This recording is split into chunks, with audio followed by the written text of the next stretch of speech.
오늘 본문 말씀은 지난주 월요일 사순절 성경 필사 말씀입니다. 필사하신 분들은 이 말씀 익숙할 겁니다. 이 말씀을 통해서 주님 십자가 구원의 의미를 오늘 함께 묵상하고자 합니다. 먼저 지난 행복전도대 개강 예배 때 제가 그 전도대 개강에 말씀을 전한 적이 있는데요. 그 말씀의 제목을 우리는 예수팀이다 이렇게 적어놨었습니다.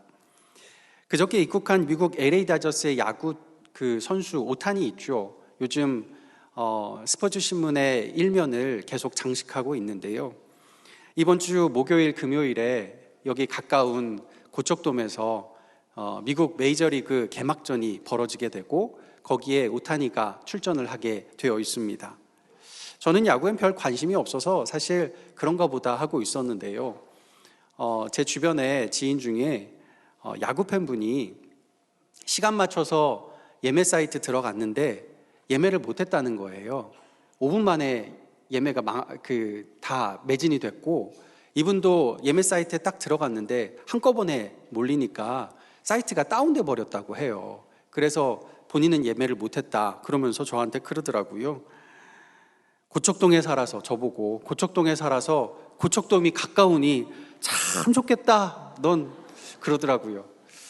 근데 저 고척동에 지금 이제 2년 넘게 살고 있는데 아직 고척돔 들어가 본 적이 없습니다. 고척돔 들어간다고 별반 있겠나요? 예수님이 오신다면 모를까. 오타니 저는 사실 별로 관심 없으니까 감흥도 없는 거죠. 오타니 선수가요, 신문에 보니까 9천억의 사나이다 이렇게 별명이 붙어 있더라고요. 얼마 전에 LA 다저스와 계약을 했죠. 10년 계약에 9천억 원에 계약을 했죠. 대단하죠. 오타니 선수의 그만한 능력을 구단이 인정을 해서 그렇게 엄청난 투자를 한 거죠. 하나님 나라의 구단주의자 감독이신 예수님께서는 그분의 핏값 9천억은 비할 바가 안 되죠. 어마어마한 핏값을 치르시고 사람들을 영입하셨는데요. 어떻게 하셨을까요? 행복전도대 예배에서 읽은 말씀이 누가복음 5장 27절 말씀인데요. 제가 읽어드리겠습니다. 그 후에 예수께서 나가사 레위라 하는 세리가 세관에 앉아있는 것을 보시고 나를 따르라 하시니, 예수님이 직접 길거리 캐스팅을 하셨다는 거예요. 근데 누구를 스카우트했죠? 이름이 레위라, 또 마태라고도 불리죠, 하는 세리입니다. 요즘의 세관원이야 좋은 직업이지만 이때 세리는 그게 아니죠. 돈만 밝히는 매국노예요. 우리나라로 하면 친일파예요. 거기에다 신앙적으로도 죄인 중에 괴수로 낙인찍혀 있는 사람입니다. 이런 사람을 스카우트한다고요? 여러분이 만약에 먼저 스카우트된 베드로나 요한이라고 한번 생각해 보세요. 그러면 어떤 느낌이 들까요? 아마 이해는 커녕 이게 화가 잔뜩 날 겁니다. 베드로나 요한을 예수님께서 스카우트 하셨을 때도 사람들이 의아해는 했을 거예요. 그래도 이해는 했을 겁니다. 어부니까 어부를 스카우트 하나? 하긴 했어도 그래, 그 정도는 내가 이해할 만해 했을 거예요. 근데 레위 마태를, 세리를 스카우트 할 때는 도저히 이해가 안 되는 거죠. 화가 나는 거죠. 저 사람 하나 때문에 우리 팀 다 손가락질 받을 거야. 저 사람 하나 때문에 이 팀에 먼저 영입된 나, 베드로, 요한, 나도 내 이름에, 내 명예에 먹칠이 되는 거야. 화를 냈을 거예요. 순순히 예수님을 따르는 레위 마태도, 그런 사람을 영입한 예수님도 얼마나 고깝게 보였을까요? 제자 중에 마음이 너그러운 제자는 아마 이런 생각을 했을 겁니다. 그래, 우리는 어부라 산수도 제대로 못 배워서 셈도 못 하잖아. 저 사람은 그래도 세리니까 셈은 잘할 거야, 우리보단. 요즘 후원금이 꽤 들어오고 있는 것 같던데 예수님이 그 후원금 회계 볼 사람이 필요했나 봐. 그래서 회계 자리에 앉히려고 저 사람 뽑았나 보다. 맞습니까? 전혀 아니죠. 예수님은 세리 마태에게 회계를 맡기신 적이 없으세요. 제일 잘할 그 일을 맡기신 적이 없으세요. 회개를 맡겨준 사람이 누구죠? 절대 맡으면 안 되는 사람.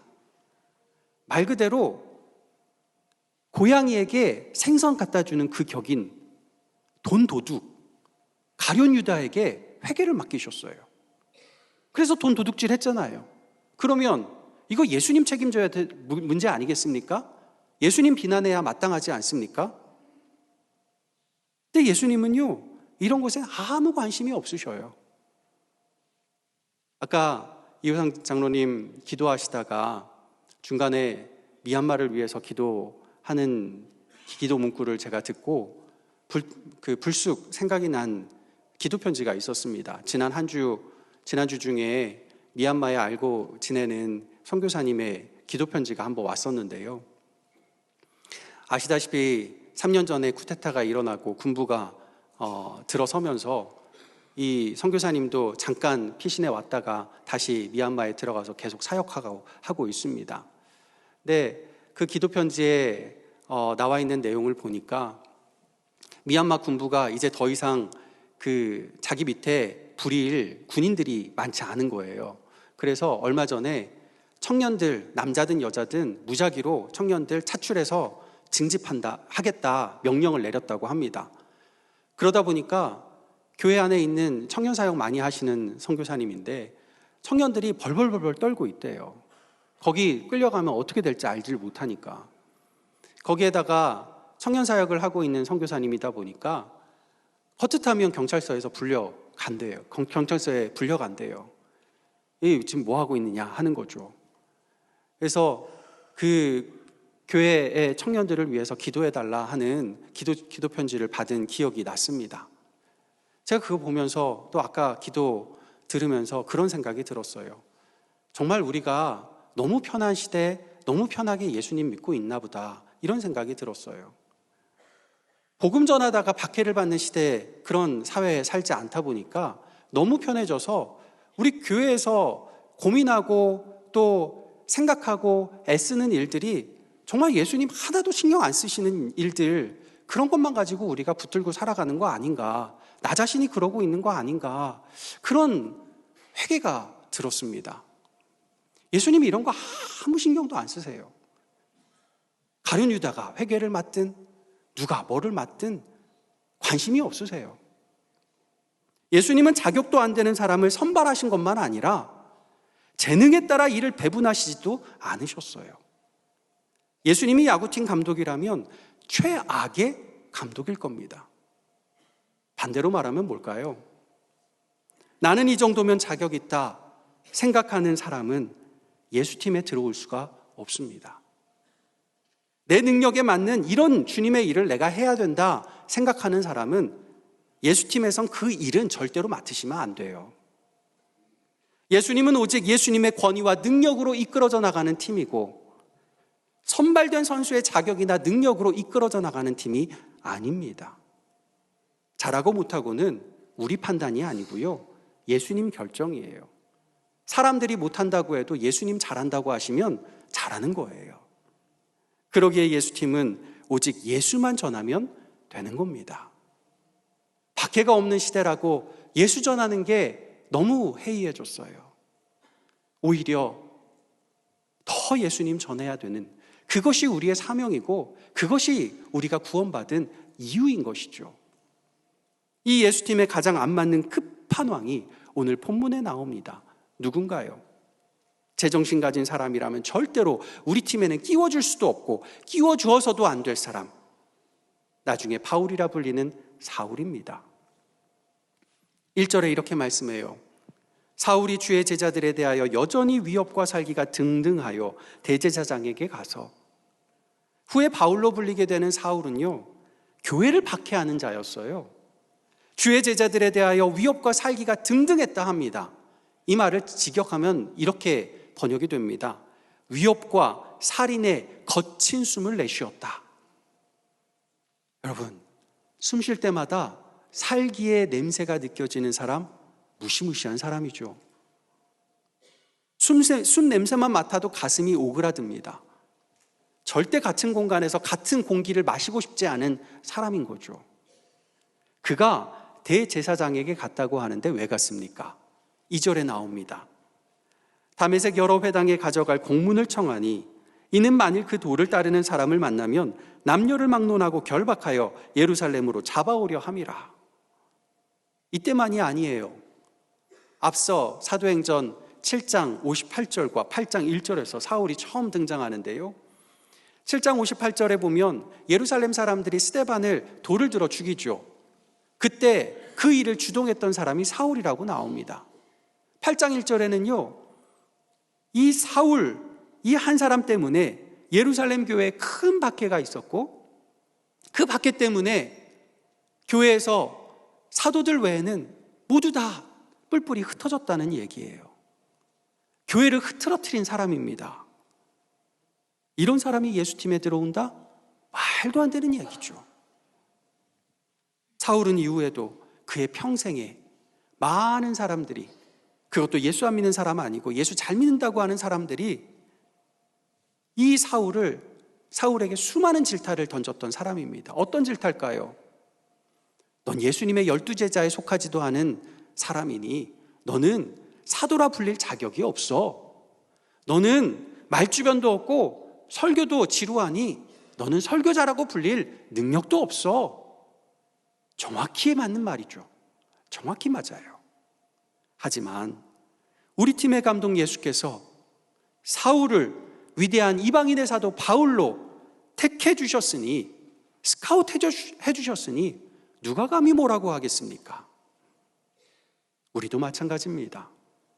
우리 중 누구라도요, 마음속 깊은 곳에서 내가 예수팀 들어올 자격이 있다거나 내가 예수팀에 걸맞는 능력이 있다고 아주 조금이라도 생각하시는 분이 있다면 그분은 구원에서 가장 멀리 있는 분입니다. 우리가 그리스도인 된 것은 우리에게서 난 것이 전혀 아닙니다. 우리가 직분받고 주님 사명 감당하는 것은 내가 그 일에 적합해서가 절대 아닙니다. 사울이 바울 된 것은 오직 예수님의 은혜고, 우리가 그리스도인 된 것도 오직 예수님의 은혜인 줄 믿습니다. 여러분 가지신 성경 한번 살펴보시면 어떨까 싶은데요. 요즘 성경들은 대부분이 이 문단마다 제목을 적어 놓고 있습니다. 성경이 아니고 성경을 이제 출판사가 이제 보고서 제목들을 달아놨는데요. 색을 좀 달리해서 제목을 달아놨죠. 아마 여러분 성경책에도 제목이 달려 있을지 모르겠습니다. 9장 1절 위에 문단 제목이 뭐라고 적혀 있나요? 네. 저랑 모두 다 똑같네요. 저랑 똑같은 성경을 읽고 있으십니다. 제 성경에도요, 사울이 회개하다 이렇게 적혀 있어요. 근데 여러분, 오늘 읽은 본문에서나 사도행전 9장 전체를 보실 때 사울이 회개했다 이런 말이 있습니까? 한마디도 없어요. 오늘 읽은 본문의 끝에 보면 사울이 3일 금식을 했다고 하는데 3일 금식할 때 주님 나 용서해 주세요 이런 기도 했다고 기록이 나와 있습니까? 하나도 없어요. 사울이 회개했다, 어떤 기도를 했다 이런 이야기가 하나도 안 적혀 있어요. 물론 기도를 했겠죠. 그런데 안 적혀 있는 거예요. 사도행전 9장 말씀이 우리에게 집중하라고 하는 주제는 사울의 회개가 아닙니다. 이 제목은 사실 잘못된 제목이에요. 사울의 회개가 아니에요. 집중하라는 건. 회개가 중요하죠. 하지만 회개가 구원의 조건은 아닙니다. 회개해야 구원받는 게 아니에요. 회개가 중요하죠. 하지만 조건은 아니라는 겁니다. 사울이 바울 되는 조건은 아니에요. 구원은 회개에 달린 게 아닙니다. 만약 그랬다면 우리는 죽는 순간까지 두려움에 쌓여 있을 겁니다. 왜요? 혹시 내가 회개 못한 죄가 있을까? 기억 못한 죄나 깨닫지 못한 죄가 있을까? 그래서 구원 못 받는 거 아닐까? 불안해서 못 삽니다. 그게 아니란 거죠. 오늘 본문 말씀에 제목을 붙인다면요, 오늘 이 9장 1절에서 9절 말씀에 성경책에 제목을 붙인다면 이겁니다. 구원은 은혜다. 회개는요, 구원의 조건이 아니라 구원의 은혜를 받아 누렸기에 이 은혜가 너무 감격해서 이 은혜에 압도되어서 저절로 나오는 것입니다. 구원의 조건이 아니에요. 구원은 철저히 예수님의 선택에 의한 은혜인 줄 믿습니다. 예수님이 나를 예수팀에 스카웃하신 예정과 선택이 중요한 것이지 우리가 가진 어떤 것, 심지어 회개까지도 믿음까지도 중요한 게 아닙니다. 믿음도요, 우리의 것이 아니에요. 하나님이 주신 것이죠. 우리가 스스로 가질 수 있는 믿음, 내가 행할 수 있는 믿음, 이건 가짜 믿음이에요. 우리는 그저 나 같은 죄인을 구원하시기로 예정하시고 선택하신 그 주님의 은혜에 감사하고 찬양할 따름입니다. 그래서 오늘 본문에서 가장 중심되게 보아야 할 점은 9절은 3절이에요. 우리 3절 말씀 같이 읽어보겠습니다. 사울이 길을 가다가 다메섹에 가까이 이르더니 호련히 하늘로부터 빛이 그를 둘러 비치는지라. 아멘. 가장 중요한 두 단어가 나오죠. 호련히 하늘로부터. 사울이 바울된 것, 사울이 받은 구원은 호련히 하늘로부터 내려진 것이에요. 호련이란 말 뭡니까? 한자어로 보면요, 홀, 갑자기 홀에 연, 그러할 연입니다. 갑자기 그러하게 됐다 하는 거죠. 국어사전 뜻으로 보면 뜻하지 아니하게 갑자기라는 뜻입니다. 헬라어 단어, 원래 헬라어 단어는 엑사이프네스라는 단어인데요, 이 단어도 똑같습니다. 뜻은 갑자기, 예상하지 못하게, 이런 뜻이에요. 근데 이 헬라어 단어에 숨은 뜻이 있는데요, 뭐냐면 예언자도 미리 예언하지 못하는, 아주 용하다고 하는 점치는 사람도 미리 점치지 못한 사건이라는 뜻입니다. 예수님이 사울을 구원하시고 사도로 부르신 이 오늘 본문의 사건은 그 누구도 예측하지도 예언하지도 못하고 세상 지식이나 어떠한 점괘로도 맞출 수 없는 사건이라는 말씀이에요. 이 사건이 어디로부터 왔다고요? 하늘로부터. 사람 그 누구와도 관련이 없는 사건이라는 거죠. 세상의 어떤 조건, 어떤 자격, 어떤 능력과도 전혀 관계가 없는 사건이라는 말씀입니다.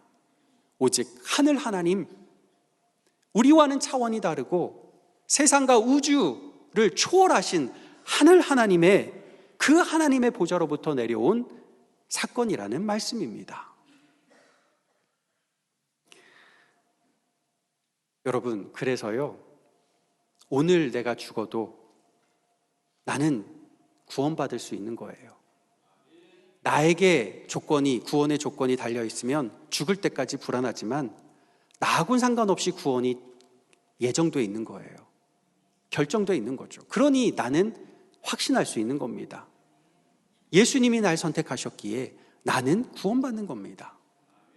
구원은 예수님이 친히 십자가에 달려 이루어내신 사건입니다. 내가 한 일은 하나도 없어요. 예수님은 그 구원 사건을 그분의 예정과 선택에 따라 우리에게 선물로 덥석 안겨주셨을 뿐입니다.